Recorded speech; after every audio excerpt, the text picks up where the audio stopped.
हाँ जी दोस्तों, investing journey में आज एक और आपको टिप देना चाहूँगा। इन्वेस्टिंग जर्नी का सबसे सक्सेसफुल रूल माना गया है 50-30-20 रूल।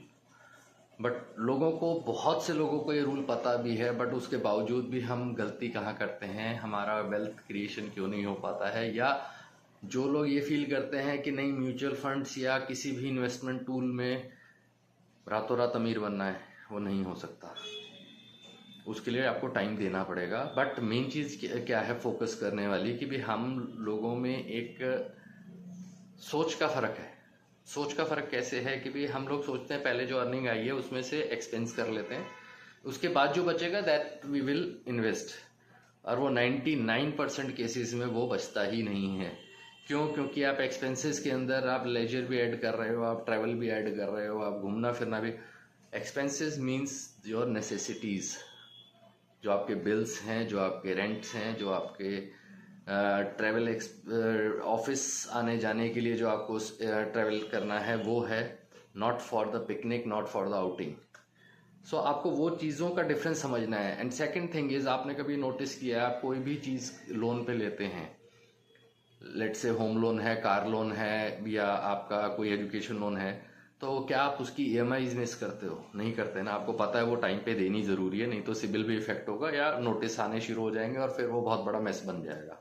तो आप उसको टाइमली देते ही देते हो, चाहे कोई भी किसी भी तरह की नीड हो, उसे अवॉइड करके आप पहले ईएमआई देते हो। लाइकवाइज आपको सैलरी जैसे ही क्रेडिट होती है, सबसे पहले पोर्शन अपनी इन्वेस्टमेंट का निकालना है। देन जो बचता है उसमें अपने खर्चे एडजस्ट करो। आप देखना, जब आप इसको एज ए हैबिट बना लेते हो, इन्वेस्टमेंट के अमाउंट को भी आप एज ए ईएमआई ट्रीट करो कि ये तो जाना ही जाना है, एंड नंबर 1 पे हमें पहले इसी अमाउंट को निकालना है। बाद में हम अपने एक्सपेंसेस और मंथली जो भी आपकी चीजें सेट हैं आप उनमें स्पेंड करेंगे। जब आप ये सोच के और अपना फर्स्ट अमाउंट जो निकालते हो वो that is for your investment, तो आप देखना कि भी वो एक डिसिप्लिन जो क्रिएट होना शुरू होता है और वो आपकी जर्नी को कहाँ से कहाँ ले जाता है। क्योंकि हमेशा आपने देखा हो, कभी भी मार्केट सीधा एक नहीं चलती है, मार्केट में अप्स एंड डाउन्स आते रहते हैं। But when you will start small from small amount and you are investing on a regular basis with the discipline for a long term, तो वो जो आपका कर्व है वो धीरे धीरे जब मूव होना शुरू होता है, जब वो कंपाउंडिंग की तरफ जाता है, तो वो शार्पली अप जाता है। And you will see the difference कि भी आपका कॉर्पस कितनी, आपकी सोच से भी बहुत बड़ा कॉर्पस क्रिएट हो सकता है।